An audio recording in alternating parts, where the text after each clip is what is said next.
Hello and welcome back to the channel Avi's blog में एक बार फिर से आपका बहुत बहुत बहुत स्वागत है। तो आज मैं अपना जो है कहानी कि मैंने कैसे मम्मी को कन्विंस किया, मम्मी को बताया मेरे बारे में कि मुझे जेंडर डिस्फोरिया है और आगे मुझे अभी ट्रीटमेंट का ज़रूरत है। तो और मम्मी का क्या रिएक्शन रहा मेरे ऊपर और मम्मी ने मुझे सपोर्ट किया नहीं किया, मेरा साथ दिया। तो सबसे पहले मैं बता दूं कि सब लोग ये एक्सपेक्ट करते हैं अपने पेरेंट्स से कि वो अपने मम्मी या पापा को बताएंगे जाकर कि मुझे जेंडर डिस्फोरिया है और अभी मुझे आगे सर्जरी करवाना है, और वो लोग झटक से मान जाएंगे। ऐसा नहीं होता, वो कभी आगे से ये नहीं मानेंगे क्योंकि उनके लिए भी ये चीज़ बहुत नया रहता है, उनको भी टाइम लगता है इस चीज़ को एक्सेप्ट करने में। तो मेरे साथ भी कुछ ऐसा ही हुआ। करीब 2022 को मैंने उनको बताया ये सब चीज़ के बारे में, जब मैं ओवर इस चीज़ को लेके डिप्रेस हो रहा था, घंटों महीनों महीनों भर अलग सा रहा करता था। तो मतलब मम्मी को ऐसा फ़ील हुआ मेरे ऊपर कि इसको क्या हो रहा है, किस चीज़ का टेंशन है इतना, किस चीज़ का इतना प्रेशर ले रहे हैं। तो मुझे क्या कर रहा था कि हॉस्पिटल ले गया दिखाने के लिए। हॉस्पिटल पे मुझे एडमिट कर दिया, सलाइन वगैरह चढ़ाया कमज़ोरी का वजह से। फिर डॉक्टर ने वहाँ पे लिखा था एक बार इसको दिमागी साइकेट्रिस्ट पे दिखाकर देखिए, वो शायद पढ़ाई का जो स्ट्रेस है, स्ट्रेस का वजह से उसका मेंटल पे असर पड़ रहा है। तो फिर मम्मी ने सोचा कि दिखाना चाहिए। तो मम्मी को मैंने तब भी वो सब चीज़ के बारे में कुछ नहीं बोला। एक रात क्या हुआ कि मम्मी ने अचानक मुझे पूछा कि क्या तुम्हें ऐसा स्ट्रेस है, टेंशन है जो सता रहा है, कुछ है तो मुझे बताओ। तो मैंने थोड़ा सा हिम्मत किया और मम्मी को थोड़ा समझाने की कोशिश करा कि मम्मी हमको आजकल ना ऐसा हो रहा है, मेरे साथ सही नहीं लग रहा है, बाय बर्थ मैं जैसा हूँ मुझे वैसे रहने का मन नहीं कर रहा है और ऐसा अच्छा नहीं लग रहा है, मुझे बहुत घुटन सा फील हो रहा है इस चीज़ को लेके। तो मम्मी का बोला ऐसा था कि कोई बात नहीं, तुमको जैसे रहने मन है वैसे रहो, कौन क्या कहता है तुमको उससे क्या फिक्र, और फ़र्क नहीं पड़ना चाहिए। जब हम बता रहे हैं कि तुमको ऐसा कपड़ा पहना है, तुमको ऐसा कपड़ा पहनो, तुमको क्या दिक्कत है, जैसा रहने का मन है वैसा। तो मैंने मम्मी को ये समझाया कि मम्मी जैसे रहने का बात नहीं है, मुझे सर्जरी करवाना है आगे, मुझे ट्रीटमेंट लेना है आगे। अभी मुझे अपना आधार कार्ड हो गया, अपना एक परफेक्ट आइडेंटिटी चाहिए मुझे, अपना 10 से 12 से मतलब जितना अपना डॉक्यूमेंट्स है हमको चेंज करवाना है, हमको अपना नाम चेंज करवाना है, हमको वहाँ पर लिखा हुआ अपना जेंडर चेंज करवाना है। तब मम्मी लाइक थोड़ा सा पॉज हो गया उस चीज़ पे कि क्या मतलब क्या बोलना चाह रहे हैं। मम्मी को मैंने बताया मम्मी जो मेरे साथ हो रहा है वो जेंडर डिस्फोरिया कहते हैं, इसका वजह से मुझे बहुत दिक्कत हो रहा है, जो साइकोलॉजिकली हम अलग होते हैं और बाय बर्थ हम लोग अलग होते हैं, इससे बहुत दिक्कत होता है आगे। क्योंकि ये चीज़ बचपन से चलते जब बड़ा होते जाता है तो ज़्यादा तकलीफ मतलब खुद को होता है। वो चीज़ मम्मी को बोला तो मम्मी बोला, मम्मी का कुछ सेकंड का पोस्ट के बाद मम्मी का आंसर ये था, लिटरली आंसर ये था कि तुम ज़्यादा फ़ोन चला रहे हो, ज़्यादा इन्फ्लुएंस हो रहे हो वीडियो देखकर, तो तुमको माइंड से ये सब चीज़ निकाल देना चाहिए। तुमको जैसे रहने का मन है वैसे रहो, लेकिन ये सब चीज़ के बारे में मत सोचो, ये सब कुछ नहीं होता, ये बस एक उम्र का भ्रम है, मतलब खेल है। जैसे जैसे बड़े हो रहे हो, फ़ोन देखकर जो मतलब इन्फ्लुएंस हो रहे हो, उस चीज़ की वजह से तुम ऐसा सोच रहे हो, ऐसा कुछ नहीं है, ऐसा कुछ भी नहीं होगा। मैंने मम्मी को बोला कि नहीं, आप नहीं समझ रहे हो मेरे बात को।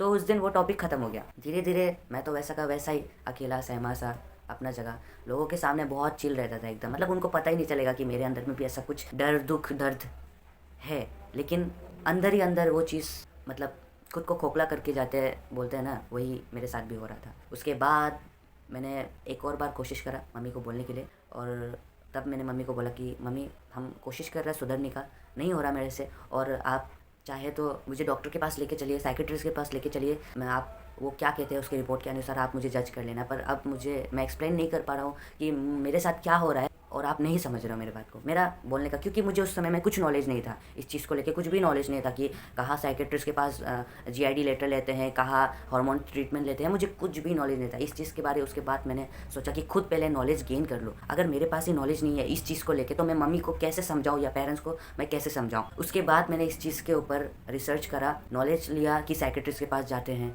ऐसा करते हैं, जीआईडी लेते हैं, उसके बाद एचआरटी ट्रीटमेंट चलता है, उसके बाद सर्जरी होता है, ऐसा ऐसा। उसके बाद इसी जेंडर डिस्फोरिया से गुजरे हुए बहुत सारे लोग को मैंने टेक्स्ट करा नेट से देखकर, आसाम से मैंने बहुत सारे उनको किया, मतलब जितना मेरे से हो सकता था। तो वहाँ से रिप्लाई आया। तो एक भैया है जो जेंडर डिस्फोरिया से थे, तो उन्होंने ट्रीटमेंट ले रखा था, उनको टेक्स्ट करा, थैंकफुली उन्होंने मुझे टेक्स्ट बैक करा। तो मैंने उसको मेरे मम्मी से बात करवाया। मेरे मम्मी का उनसे जो कन्वर्सेशन था, मम्मी का डर ये था कि इतना सारा मेडिसिन वगैरह, मेरे बच्चों को अगर कुछ हो गया तो, अगर मेरे बच्चे को ये सब चीज़ से साइड इफ़ेक्ट हो गया तो, या ये चीज़ सक्सेस नहीं हुआ तो, या वो आगे अगर सर्जरी नहीं कर पाया तो, मम्मी को ये सब सवाल बहुत अंदर ही अंदर मतलब प्रॉब्लम फेस करना पड़ रहा था मम्मी को खुद ये चीज़ को लेकर। और सबसे बड़ा चीज़ तो यही था कि अगर उसको आज से 2-3 साल बाद अगर उसको वापस रिटर्न होने का मन किया तो क्या होगा। ये सब सवाल मम्मी के ऊपर हावी था और डर था। तब मुझे रियलाइज़ हुआ कहीं ना कहीं कि माँ पिताजी विरोध नहीं करते उस चीज़ को लेके, माँ पिताजी हमारे लिए फ़िक्र करते हैं उस चीज़ को लेके कि मेरे बच्चे को कुछ होना, और लोग सोसाइटी क्या कहेंगे वो तो अलग ही था। उसके बाद जैसे जैसे मैं मम्मी को समझाया, मम्मी ने भी मेरे साथ जब साइकेट्रिस्ट के पास गया था तो ऐसा था कि ठीक है, तुमको हम साइकेट्रिस्ट के पास लेकर जाएगा, बट साइकेट्रिस्ट के रिपोर्ट के अनुसार तुम बाद में मेरा बात सुनना पड़ेगा। अगर जेंडर डिस्फोरिया नहीं आया, साइकेट्रिस्ट ने कह दिया कि आप अपने टाइम लो, जेंडर डिस्फोरिया नहीं आया, नहीं हुआ, आपको नहीं है, ऐसा कह दिया, तो तुम्हें वैसा रहना पड़ेगा जैसा। मैंने मम्मी से चैलेंज किया कि ठीक है, क्योंकि मुझे खुद पे भरोसा था कि मुझे जेंडर डिस्फोरिया है, क्योंकि मुझे क्या क्या दिक्कत प्रॉब्लम फेस करना पड़ रहा था वो मेरे को था, तो मुझे ऑलरेडी मुझे ये सब चीज़ को पता था। तो हम लोग गुवाहाटी गए थे। गुवाहाटी पे 2022 सितंबर 5 को गुवाहाटी गए। वहाँ एक साइकेट्रिस्ट मैम को दिखाया, अपनी बात को रखा, फिर उन्होंने मम्मी से भी बात करा। उन्होंने मुझे 6 महीने का काउंसलिंग दे दिया, फिर 6 महीने का काउंसलिंग दे दिया फिर से कि आप 6 महीना ट्राई करके देखो, एक बार कोशिश करके देखो वैसे रहने का, बाय बर्थ आप जैसे हो। मम्मी का भी वही कहना था कि एक बार ट्राई तो करके देखो, बिना ट्राई किए कैसे बोल सकते हो। तो मैं तो ब्लैंक हो गया था बिल्कुल। मैंने सोचा ठीक है, 6 महीना है ना, ठीक है, वो भी चलेगा। साथ ही साथ मैंने क्लास 12 का एग्ज़ाम था, उसको भी अच्छे से क्लियर करो और खुद पे थोड़ा फोकस करो, मुझे ऐसा कहा गया मम्मी ने और डॉक्टर ने। तो मैंने सोचा ठीक है, 6 महीने का बात है, इतना साल अगर मैं रुक सकता हूँ तो 6 महीना क्या है मेरे लिए। मैंने 6 महीना रुका।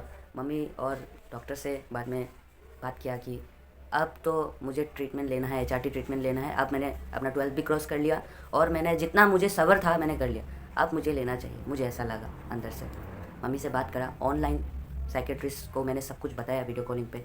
उसके बाद GID फाइनली मुझे मिल गया। तो तब मम्मी को ऐसा था कि मम्मी का चलो मतलब हाँ, इसका सपोर्ट तो हम है। मम्मी का सपोर्ट उस समय में था, लेकिन अभी भी कहीं ना कहीं मम्मी को ये चीज़ सता रहा था। सोसाइटी का लोग जब ये चीज़ को पता चला कि आसपास के बहुत लोग, जान पहचान लोग ही पागल हो गया क्या, अपना बच्चा को क्या करवा रहा है, सही रास्ता पर लेके नहीं जा सक रहे क्या, मतलब क्या करवा रहे हैं।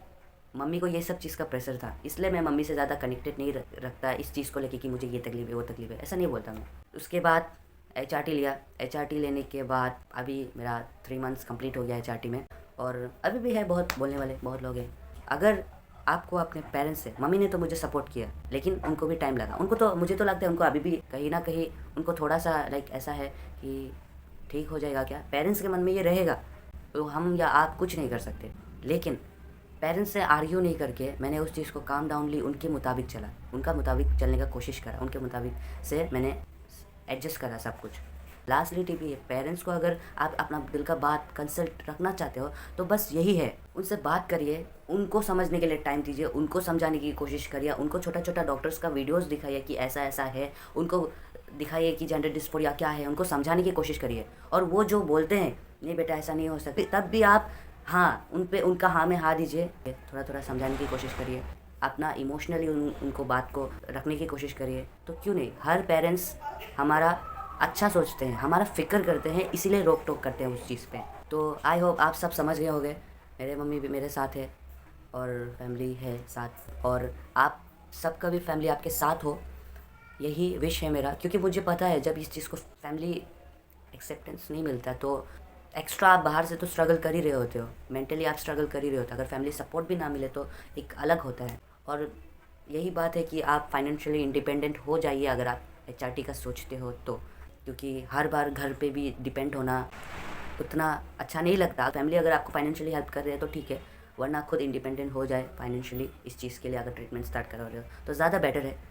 और बस इतना ही मेरा यही था। आई होप आप सबका जो फैमिली सपोर्ट है सबको मिले, और बस आज के लिए इतना ही। Thank you.